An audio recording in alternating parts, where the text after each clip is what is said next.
kenapa sekarang mereka banyak yang mau minat sama komik Indonesia karena rata-rata komik Indonesia rame di sosmed. Selamat datang di...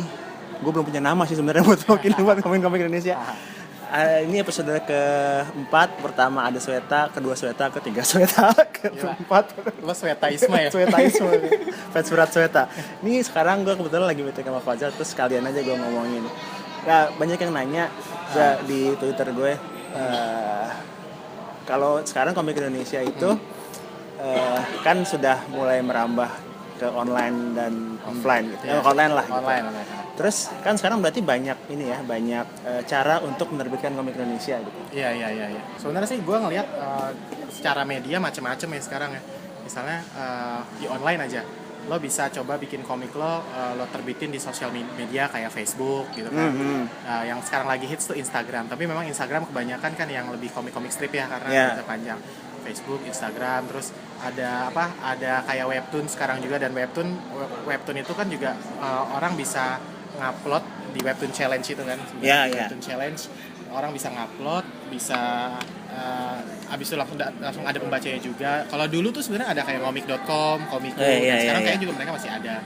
Jadi kalau online sih gue rasa di situ mainnya. Kalau dicetak ya menurut gue sekarang ini justru komik cetak yang penerbit komik cetak itu sekarang makin banyak yang ngelihat potensi komik Indonesia.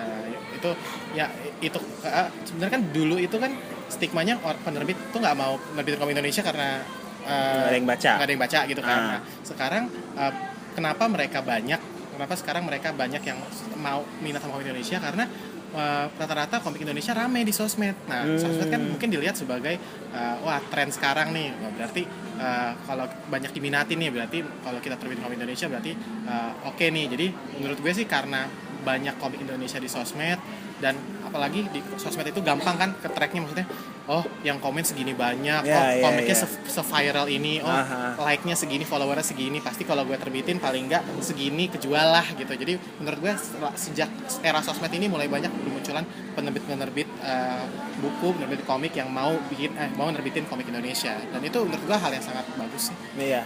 Terus kalau misalnya lu udah bikin satu komik nih, terus gimana nentuinnya apakah komik ini cocok untuk di online atau cocok untuk cetak langsung atau gitu, ada resep khusus? Kalau gue mikir gue lebih suka gue bikin komik langsung gue lempar ke online dulu.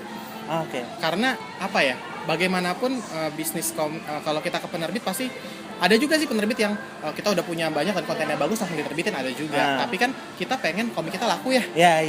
Bagaimanapun kita pengen komik kita laku, dan penerbit pun pengen komik yang menjual karena mereka juga bisnis kan. Semata-mata bisnis, mereka invest untuk nyetak dan distribusi gede juga ke kita, pasti maunya juga laku kan. Nah, menurut gue lewat online dulu kita sebenarnya bisa ngetes pasar, ngetes the water lah. Misalnya kira-kira komik kita cukup menarik nggak sih? Kira-kira feedback bisa jadi kita dapat feedback lebih cepat kan kalau online kan. Kalau diterbitin kan belum tentu feedbacknya nyampe ke kita juga. Betul. Kalau lewat online feedbacknya juga dari pembaca langsung bisa nyampe ke kita, bisa untuk kita revisi kemudian hari kita cetak gitu kan. Atau untuk ngumpulin fanbase, ketika fanbase-nya udah banyak kita baru cetak dan akhirnya laku baru dan itu bagus gitu loh. Menurut gue sih kalau gue tipe yang suka gue bikin dulu gratisan, gue lempar ke online, dan di online itu baru kita bisa ngelihat potensi apa sih komik ini gitu. Si Juki itu gimana? Kalau si Juki dulu sebenarnya si Juki ini dulu gue bikin komik waktu gue kuliah, judulnya DKV 4. Jadi itu sebenarnya komik internal joke gitu loh, internal jokes masih teman-teman gue di kampus, tapi gue bikin komik aja gitu. Gue mau ngeledek teman gue pakai komik lah kan, pakai status drama males gitu kan. Kalau pakai komik lucu-lucu, nggak ada yang tersinggung, ketawa bersama gitu kan. Nah, gitu gue upload di Facebook, gue tag teman-teman seangkatan gitu kan.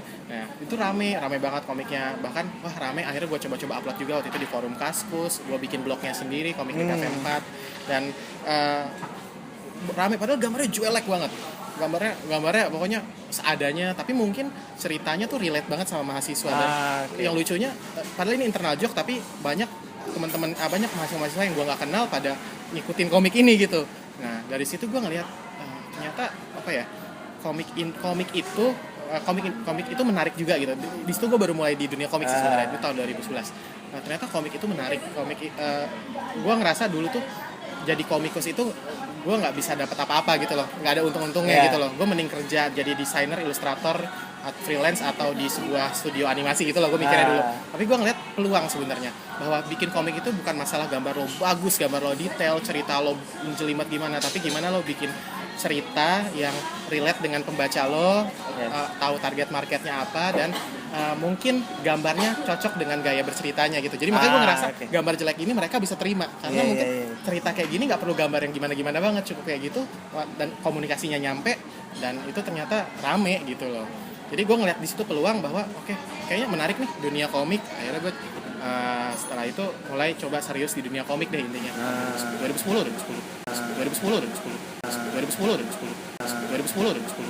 2010. Kenapa anak game nggak cari komik yang udah laku dijadiin game? Itu pasti dia lebih gampang juga jualannya kan. Nah, gue pengen bikin iklim itunya sih di Indonesia. Dan makanya mulai dari si Juki ini.